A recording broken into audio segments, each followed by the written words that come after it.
வீரா, நீ எவ்வளவு வேணாலும் கோவப்படு, ஆனா இப்படி அழாத. என்னால உன்னை இப்படி எல்லாம் பார்க்க முடியல.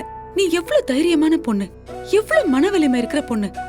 உன்னையே இந்த மாதிரி எல்லாம் ஒரு காரணத்தை சொல்லி வீட்டுல முடக்கி போடலாம்னு நினைச்சிட்டு இருக்கோம் அந்த அயோக்கிய பைய.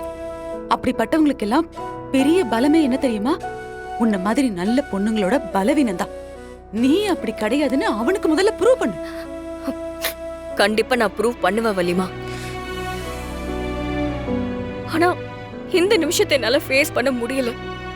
வாழ்நாள் முழுக்க நேர்மையா இருந்த ஒருத்திக்கு இப்படி ஒரு நிலைமை வரணுமா வலிமா?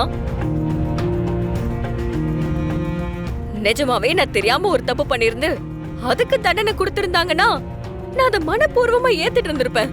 ஆனா என் குடும்பத்தை விட, என் குழந்தைய விட நான் என் வேலைக்கு அதிகமான முக்கியத்துவம் கொடுத்திருக்கேன்.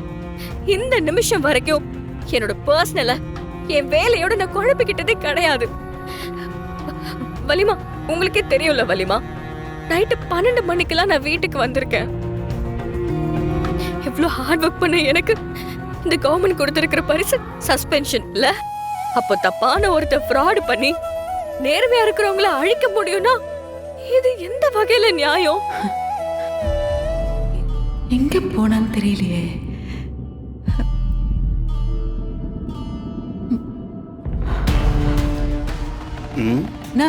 வீராவை பார்த்த இல்லையேம்மா, ஒருவேளை வாக்கிங் எதுவும் போயிருப்பாளோ? அண்ணா அதெல்லாம் அவ காலையில போனான்னா 7 மணிக்கே வந்துருவாள்ல. இது வரைக்கும் வரவே இல்ல. வீடு பூரா தேடி பார்த்துட்டேன். ஒருவேளை பக்கத்துல எங்கேயாவது போயிருப்பாளன்னு காத்திருந்தேன், வரவே இல்லண்ணா. ரொம்ப பயமா இருக்குண்ணா. அத்தை, வீரா கால் பண்ணி பாத்தியா? ஏய், அவ போனை வீட்ல தானே வச்சுட்டு போயிருக்கா. சரி, வீரா ஃப்ரெண்ட்ஸ் மலர் தெரிஞ்சவங்க யாருக்காச்சும் ஃபோன் பண்ணி பாத்தியா? நான் மலருக்கு ஃபோன் பண்ணி கேட்டேனே, அவளுக்கும் தெரியலன்னு தானே சொல்றா. என்னத்த பொறுப்பே இல்லாம. டேய், வீரா எங்கடா? வீரா எங்கடா? டேய், என்னடா பிரச்சனை உனக்கு? கால்ல இருந்து வீரா காணும். நீ தான் ஏதோ பண்ணிருக்க. டேய் சூர்யா, இல்ல டாடி, இவனை பத்தி உங்களுக்கு தெரியாது. தனக்கு ஒண்ணு கிடைக்கலனா, தான் நினைச்சது நடக்கலனா இவன் என்ன வேணா செய்வான். இப்படிதான் வீரா பிளேட் சுத்திட்டே இருந்தான். வீரா இவனை மன்னிக்கல, அதான் கோவத்துல தான் ஏதோ பண்ணிருக்கான். டேய், வீரா எங்கடா? டேய், இந்தாங்க இத புடிங்க. வீரா, என்ன நடக்குது? நீ எதுக்கு இந்த வேலைலாம் பார்த்துட்டு இருக்க? எந்த வேலைனா? இல்ல வீரா, நீ கலெக்டர். இப்ப திடீர்னு இப்படி ஆட்டோலாம் ஓட்டினா என்ன என்னோட இமேஜ் குறைஞ்சு போயிருமா? ஒரு ஆட்டோ டிரைவர் கலெக்டர் ஆகும்போது இமேஜ் வளருது. அதே கலெக்டர் ஆட்டோ ஓட்டினா எப்படி சூரிய இமேஜ் குறையும்? இதுதான் என் அடையாளம். இந்த அடையாளத்துக்குள்ள என்னால எப்ப வேணாலும் போக முடியும். மத்தவங்க சொல்றத பத்தி எனக்கு எந்த கவலையும் கிடையாது. எனக்கு நம்பிக்கை இருக்கு, திரும்ப அந்த பதவி என்னை தேடி வரும். அது வரைக்கும் என்னால சும்மா இருக்க முடியாது சூர்யா. நான் முழு மனசோட தான் இந்த வேலையை செய்யறேன். என் மேல தப்பு இல்லைங்கிறத ப்ரூவ் பண்ணி நான் திரும்பவும் கலெக்டர் ஆவேன். அதை யாராலையும் தடுக்க முடியாது.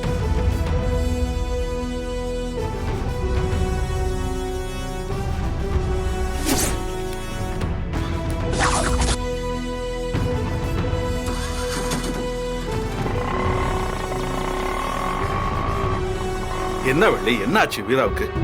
ஓவர் நைட்ல இந்த மாதிரி எப்படி அவ முடிவெடுத்தா? என்ன முடிவு? எல்லாம் நல்ல முடிவு தானே. உழைச்சு சாப்பிடுறதுங்கிறது நல்ல விஷயம் தானே.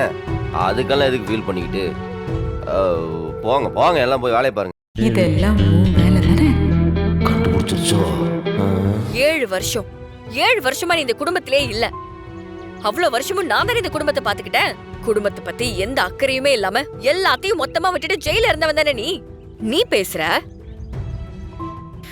இந்த பாரு, செம்ம கோவத்துல இருக்க, என்கிட்ட வாங்கி கட்டிக்காத. மேடம், நீங்க 7 வருஷம் இந்த குடும்பத்தை கட்டி காப்பாத்தினது உண்மைதான். அது இல்லைன்னு யாருமே சொல்லலையே. இப்பதான் வேலை போச்சுல்ல, அதுக்காக உட்கார்ந்து அழுதுகிட்டு இருந்தா போன வேலை திரும்ப வந்துருமான்னா? மாறா, விட்டா பழைய மாதிரி ஆட்டோ ஓட்ட ஆரம்பிச்சிருவ போலயே. ரைட்டு, யோசிக்காத, அதெல்லாம் முடியாது.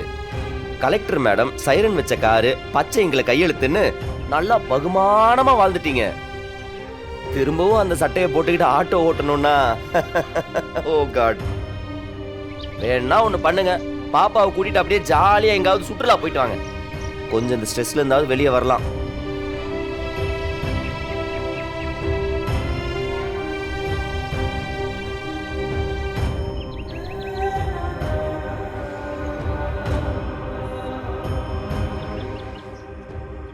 எலிக்குட்டி பொரியில மாட்டிக்கிச்சு.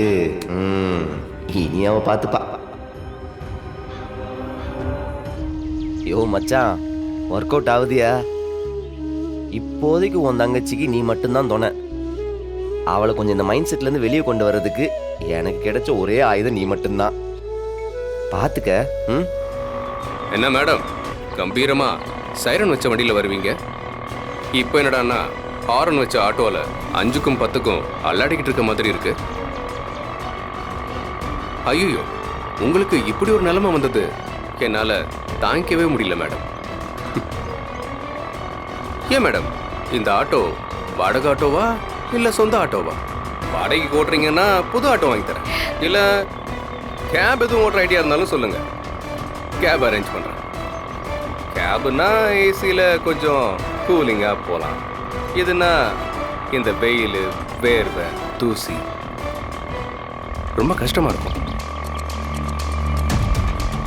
ஏன் மேடம், ரொம்ப வலிக்குதோ? டெய்லி உங்களுக்கு 10 பேர் சல்யூட் அடிப்பாங்க, 1000 பேர் உங்களை பார்க்க காத்துக்கிட்டு இருப்பாங்க. ஆனால் இப்போ நீங்கள் சவாரிக்கு காத்துக்கிட்டு இருக்க நிலைமை வந்துருச்சு. பாத்தீங்களா, வாழ்க்கை ஒரே நாள்ல 100ல இருக்கிறவனை 0ல கொண்டு வந்து விட்டுருது.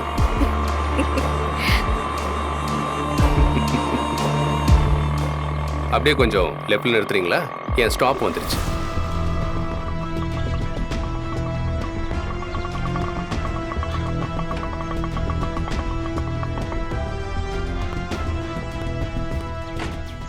சார், ம், பெரியவங்க அடிக்கடி ஒரு வார்த்தை சொல்லுவாங்க, தர்மத்தின் வாழ்வு தன்னை சூதுக்கவும், ஆனா தர்மம் தான் அதை வெல்லும்னு.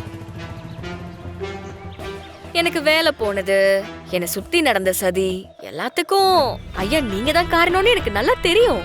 நீங்க வேணா பாருங்களேன், இது அப்படியே ரிவர்ஸ் ஆகும்.